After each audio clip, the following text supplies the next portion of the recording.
Nevis. Expect great conversations, different perspectives, and an all-inclusive approach to moving Nevis forward. Tune in. It's time for us to speak up.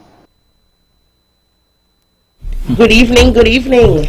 Right. We are into October. I know this is a month that you love. Oh yes. You want to tell our listeners why you love the month of October so much? In October, when you're born in October, great people are born in October, so got a lot of love for October. October children were born from festivities. So not drunkenness. No, not drunkenness. Ladies and gentlemen, good evening. We are so happy to be here for another week for Speak Up.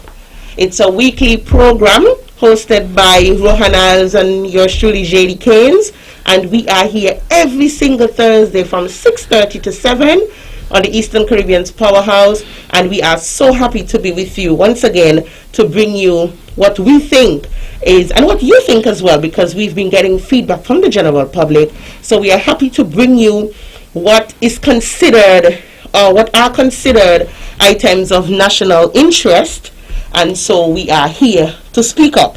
Rohan, any greetings, any opening words? Well, just as per usual, it's a good night to the constituents of New History, and to express birthday wishes to all the birthday celebrants thus far in October. We are day number 7, and so to those who are celebrating today and who celebrated early in the week and who will celebrate in the coming days, happy birthday to you. And of course, as always, we continue to remember those that are mourning. Our prayers and thoughts are with you as well. Yes, definitely. And on that note, I want to jump in here and also offer condolences to those who are mourning, particularly the family of the late Janice Nisbet. Many of you may know her as Speechless or Steel Pan Janice. Yes, Janice is someone I've known all my life. Her family and my family are very close. She was actually very close to my grandmother, the late Jaedee Caines, who many of you know as Aunt Mai, or knew as Aunt Mai. Yes, and so her sons, well, son now, if necessary, would have grown up around my mother and her siblings, and so we really feel this loss. So we want to say condolences to her entire family. I'm not sure if I did it before, but if I did it before, I don't mind saying it again, because she's definitely someone who will be greatly missed. We also attended the St. Paul's Anglican Church together, and she was very active. She was always ready and willing to do her pan renditions when there was a special occasion, and so we'll miss that in church. So condolences to Cleston and her grandchildren here, as well as in the Virgin Islands, as well as her brothers and everyone who mourned the loss of Janice Nisbet. Also, equally, I want to offer condolences to the Dyer family. Again, I'm not sure if I did it before, but Mrs. Olvis Dyer is someone who, again, I've known all my life, or for a very long time. One of her daughters and I share a birthday, and we were actually in school together, in class together, and I always remember how very welcoming and embracing the Dyer family was to me and to everyone around Erla's age. I used to bum a ride with them religiously, going home and coming back when we were in secondary school, and she was also a member of the First Nevis Rainbow Brownie and Girl Guide unit, and I was very active in that as well. So the guiding fraternity equally will miss Mrs. Dyer for her contribution. So I offer condolences to the families of those two individuals and to all others who mourn. Naturally, I want to say happy belated birthday greetings to my co-host Rohan Isles. Yes, he celebrated yesterday, and he had a whole lot of greetings. Facebook was blowing up with greetings and WhatsApp for Rohan. And so happy belated. I hope that the wife and children didn't stress you too much yesterday, and so you are grateful again for another journey around the sun. And I wish you nothing but the best. I wish you long life. I wish you success. I wish you great health. All that I wish myself, I wish for you. So happy belated birthday. And one final thing as it relates to greetings. You know, yesterday, was it yesterday or day before, was World Teachers Day. Yep. And this month, you know, actually we're celebrating teachers all month long. And so I just want to say happy Teachers Month to all of the teachers, especially those who are playing a role in my daughter's life, or who have played a role in my daughter's life and will play a role in her life, particularly those of the Charlestown Primary School, the Nevis Academy, as well as the Maud Smith Preschool. So happy Teachers Month. And of course, I want to say happy Teachers Month to those at the Charlestown Secondary School as well, where a very special young lady to me attends. So I want to say happy Teachers Month. Rohan, we have a packed show, so I don't want to talk about anything else. I want to jump right in. What are we starting off with tonight, Rohan? Well, tonight, the hot news on the press is the new SRNO. You know, people have been calling for quite some time for a visit of the standing protocols, and that came yesterday. Well, it took effect today. And so vaccinated individuals now spend 24 hours in quarantine, pending a negative PCR and antigen test, and so that is great news for travellers who are looking to come to St. Kitts and Nevis, and great news for Nevisians or residents of Nevis and St. Kitts who desire to travel abroad. And you know, we had previously it was 3 days, and if you had a negative result on day 4, then you'd be allowed to go home. And so I think the particular specifics of where you stay are still in place. If you're traveling by air, you still must be vaccinated. I think that is the requirement. If you're traveling by air and you're coming to St. Kitts and Nevis, you must be vaccinated. If you're not a citizen. If you're not a citizen, well, you know, citizens, whether you're vaccinated or not, you have that privilege. Correct. That right. That right, fundamentally. And so, yeah, if you're a non-citizen and you're hoping to come to St. Kitts and Nevis, you must be vaccinated, and you must show proof of that. And then, of course, you spend the 24 hours pending a negative result. If you're traveling by cruise, however, you, regardless of what your status is, you're allowed to enter St. Kitts and Nevis in a bubble, as they call it. Okay. So. 2 different levels of acceptance. You're traveling by sea, or you're traveling by air. So that's the new. Well, that's the you know, a topic. Variant. Well, yeah, 24 hours and you're good to go. Some people argue, I mean, what's the purpose of 24 hours in military? I mean, just open the country. If you're vaccinated, you show up and you're good to go. You know, the thing is, you know, I heard you mention that it's great news, and it will be mixed. It will be mixed news for people. There are some who think that this is the greatest thing ever, and there are some who are totally opposed to it.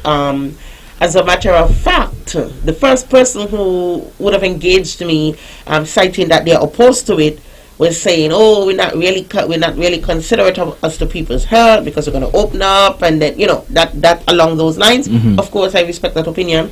And then those who are in favor of it are like, you know, this should have happened a long time ago. There must be some perks to being vaccinated. You know, so you'll get differences of opinion, and that's totally fine. Now, I want to also, on the matter of COVID, I don't want to spend too much time on it, but I have to touch on the fact that, you know, our numbers continue to climb, Rohan. Yeah, I mean, last time we were here, we spoke of Dr. Cameron Wilkerson's position that he felt that we were at the plateau, and the bell curve, the famous bell curve, was taking shape, heading downwards. Subsequent to that, in the last couple of days, you've seen numbers 30-something and 60-something, and so that is contrary to what he believed is the case. And I was caught by surprise when I looked at one of the dashboard reportings, and I saw we were at death number. Well, now we're at 17. Now we're at 17. Yes. I think we had moved from 13 and jumped to 15, and I was like, yes, okay. and then 16 and 17, and so that becomes a concern. I mean, irrespective of whatever the cause of death is never an easy thing to be. Correct. And some of us we hear of the death and we go through life as normal because, as old people say, feces don't stink until it hits your back door. So it really doesn't affect most of us. But these are people, individuals with families. And whether it was COVID or anything else, it's really sad to hear of the passing of individuals. And so, we continue to share condolences and hope that, at some point in time, they recover and they continue to remember their family members as they lived rather than the circumstances that took them. Rohan, I have a bit of a concern. Well, I have a big concern in the fact that I'm not the greatest math student, but I think I was okay. And I'm a little bit troubled by the fact that we've been seeing COVID-19 situation reports where the numbers aren't adding up. The numbers aren't adding up. I honestly, from the bottom of my heart, assume that it's probably an error. In that, this reminds me to slow down. I was told last week that I needed to slow down speaking too fast. I'm going to try. But I am hoping that it's an error where somebody isn't back checking. But I am still saddened if that's the case, because we have moved from getting these results at about 6 p.m. to now midnight and sometimes 2 days later. And it's only when you go and you do the quick math you realize that the numbers don't add up, and it has happened on more than one occasion. And so I am just appealing to the people who are in charge or who are tasked with this responsibility to be a little bit more diligent, because our people are looking for these status, these updates. I definitely do. Also, it may be a cry for help.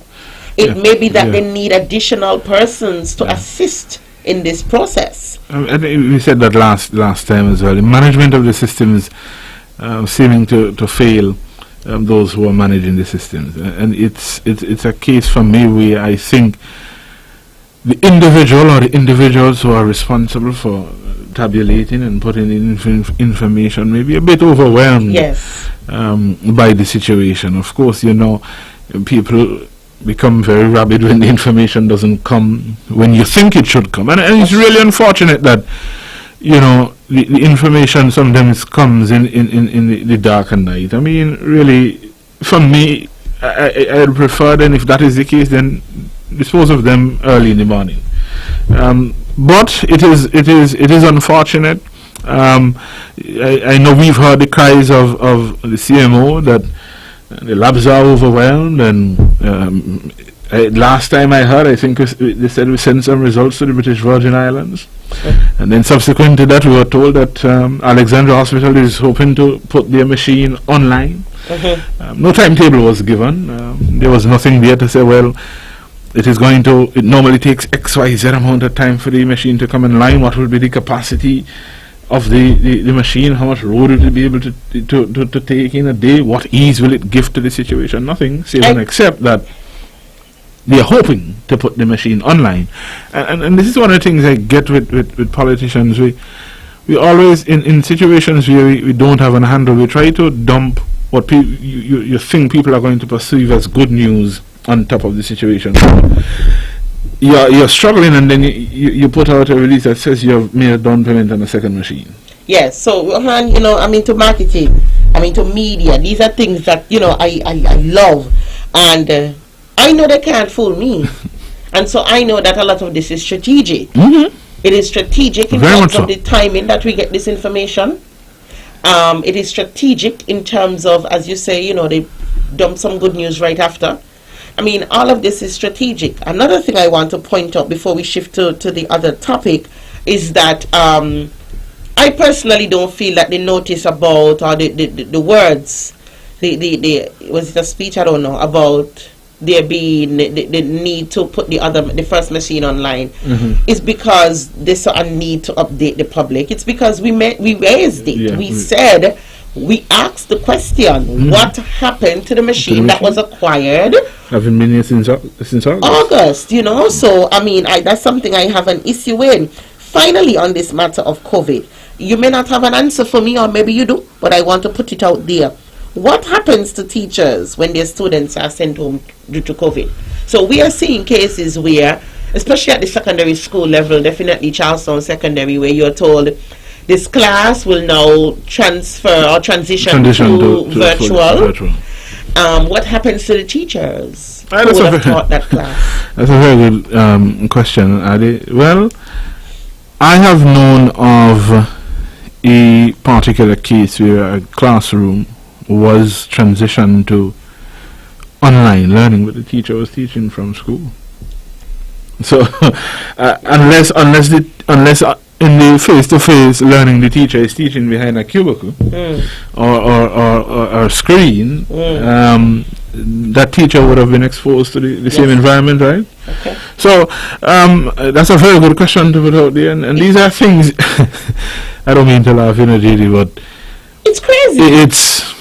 I think I get the impression that people, that these men and women who are leading the response to COVID feel that they don't need to give relevant information to the public. And so people, I mean, we just tell you this, and if you want to assume C, D, E, F, G, H, I, J, K, L, M, N, P, whatever you want to do with it, that's you. And I've seen it happen, and then when challenged or when questions put to them, they come back now and say, well, we never said that was the case. Yes. And for me, that has to change, and I think that is why you have communications unit too. I mean, why are we not using the tools that we have put in place? Good. Speaking of not being accountable and not sharing the information that needs to be shared, who is sharing that our affordable homes are no longer affordable? Who is telling our people that our affordable homes are no longer affordable? And the reason why I asked that question, Rohan, is because, recently we would have had a big hurrah about there being 2 housing developments launched in the constituency of Nevis 1, St. Paul. Granted, we haven't had anything at a constituency level for years in St. Paul. However, on the eve of an election, we are hearing that 2 housing developments would have been launched. Now, don't get me wrong. I'm all for housing, especially if it's going towards persons who, genuinely need housing, families, young people, etc. I'm all for housing. What I have an issue with, though, is an affordable housing scheme not being affordable. Rohan, we have situations where we are being told, about 100 persons, that's what I've heard this, about 100 persons would benefit from homes in this area. Rohan, I have received the letters. Why haven't we said that of that 100, how many have not received approval or funding from financial institutions? What are your thoughts? It's interesting. I know that there was the last housing development prior to these was secured through some monies from Social Security, where government offered a little respite to people who wanted to build homes. I think they did a minimal deposit, and houses were constructed. And I didn't hear that this time. Okay. And I can speak from experience. At some point in time, having applied, I received a letter from the corporation, and trust me, the wording is deliberate to a point where it almost discourages you. Okay. And you ask the question, who is telling us that the affordable houses are not affordable? Okay. People are recognizing.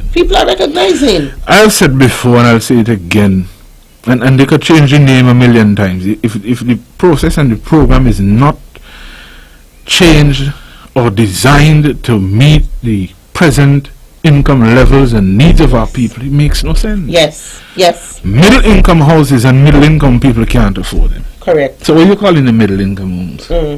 Low income people can't afford. Well, it's low income, they say. Yeah, but they were low income under the prior administration, And from what I know, it was set up so that people who really needed it could benefit from the corporation. Benefit, yes. And then here comes, the grand old operator of the present administration, and we're going to up that, and we're going to go middle income, and we are going to go to a level for university graduates. And well, I'm a university graduate and I can't afford that. I have you seen them? Have you seen those houses? Rohan, let me tell you something, because I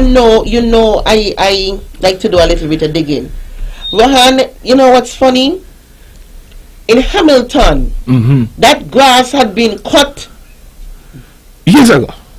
Land cleared, everything. To make people feel like something is happening. It has been done for years. But again, on the eve of an election, we want to make Hamilton people feel that yes, we care about you. Talk about the fact that you're building homes that people can't afford. And let me tell you what I mean when I say that. Rohan, some persons I would have gotten, the costing of their homes, right? And let's deal with something as simple as, let me see here. Okay, 2-bedroom, 1-bathroom. Back in the day, I know someone who paid $132,000 for a 2-bedroom, 1-bathroom home. I mean, there are various styles. Yes. So there are some persons now with 3-bedrooms, 2 bathrooms. Some were as low as $186,000, and some went up a little bit more to around $250 and thereabout, right? But you could have gotten a 2-bedroom, 1-bathroom home for give or take $132,000, right? With a good piece of land and everything. Now, you are saying that somebody with a 2-bedroom, 1-bathroom is spending like $215,000. Somebody who wants a 3-bedroom, 2-bathroom. I know somebody who got an offer for a 3-bedroom, 2-bathroom home, and it's $340-something thousand. That person would be indebted to the bank with. You understand? $340-something thousand. Rohan, let me tell you what that means, because our people understand in dollars and cents. If you are getting a home for $280,000 right now, just some quick math. Tell yourself, and assuming you're going to get 30 years, not everybody will get 30 years to repay depending on your age. Let's assume you're going to get 30 years, that's about $1,750 every month. If it's $280,000. Rohan, somebody who is making $2,000 a month or even less cannot afford a home for $280,000. You're gone far. Somebody who is making $2,800 in this present climate is not going to live comfortably with a $1,700 mortgage, because you're paying electricity at $300. That's $2,000, and I'm not going to go any further with that, because the food bill ain't coming yet. You ain't going to have savings, much less if you got children and school bills. So I agree with you, Rohan. We need to build homes that match the income of our people. It's not difficult, Jaedee. It's not. What I found is not even there's the Land and Housing Corporation. Let us say they're operating on a business model. Nothing is stopping government from saying, outside of land and housing, we're going to try this project where we're going to give you a different kind of housing. We're not going to give you the regular one. Let us do enough research and investigation to find that we can do some modular homes that are going to be far cheaper. But we are going to assign these to people who are in the lowest of brackets. Because when you provide housing for people who are poor and indigent and whatever you want to call them, it lifts a spirit. Yes. And it gives some self-worth. And when people have self-worth, it means then that they begin to be more productive and they begin to feel more a part of society. It is a difficult thing. And I'm not speaking because I want to talk, because I've been there. Yes. To look around your community and all these nice fancy houses, and you're still living in a wooden structure with an outside attachment. In this day and age, and in this era, understanding the sustainable development goals calls for us to move our people from extreme poverty to, even if it means a little above the poverty line, and we continue to make increments as we go along. That is a responsibility of ministers of government. That is your job. I like to put things down in figures and in simple language for our people. And so I just told you that for $280,000 you will pay no less, and that if you get a good interest rate, than $1,750 a month. If it's let's go up.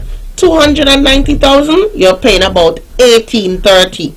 300,000, you're paying about 1,890. 350,000. Remember I told you somebody was paying about that? That's no less than $2,200 per month.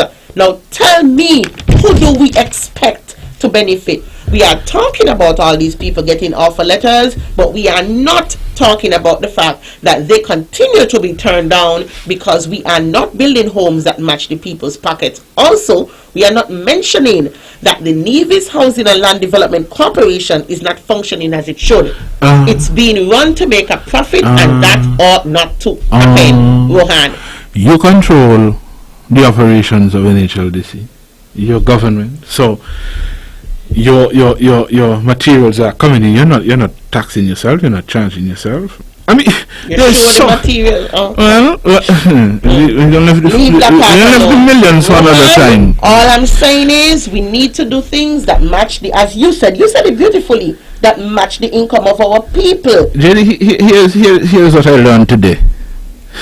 And that is why I chuckle sometimes when I hear the mantra of people matter more. The St. Lucian government has just secured or recently secured $10 million from the People's Republic of China and Taiwan. That is our friendly. A lie. Yes. And you know what it is for? Housing. It is for housing, and they have a specific plan. They're targeting, I think, between 2,000 and 5,000 families to benefit from that.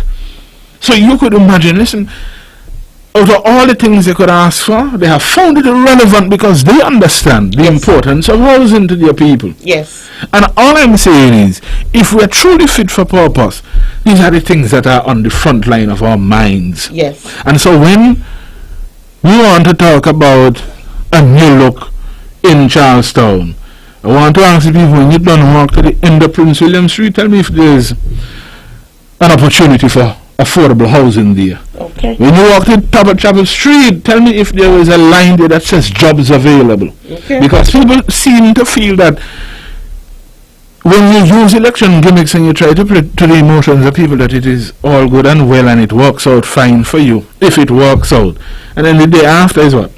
You're still in the same situation you were before. Yes. Now, those kind of things really shouldn't happen, but it is the nature of the present beast. Yes. That we're dealing with.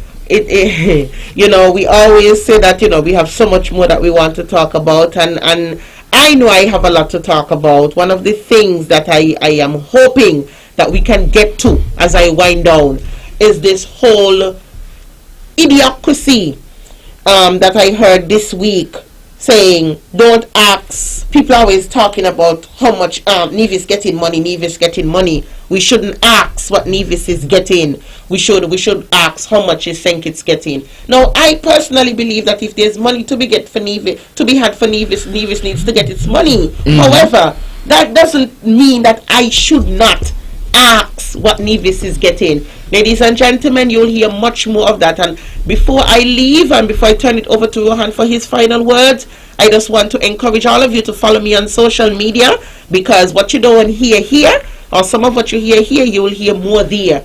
So look for me on social media. It's Jaedee Caines. I'm on Instagram. I'm on Facebook. Follow me. Rohan, over to you. Jaedee, look like you're ramping up your machinery, boy.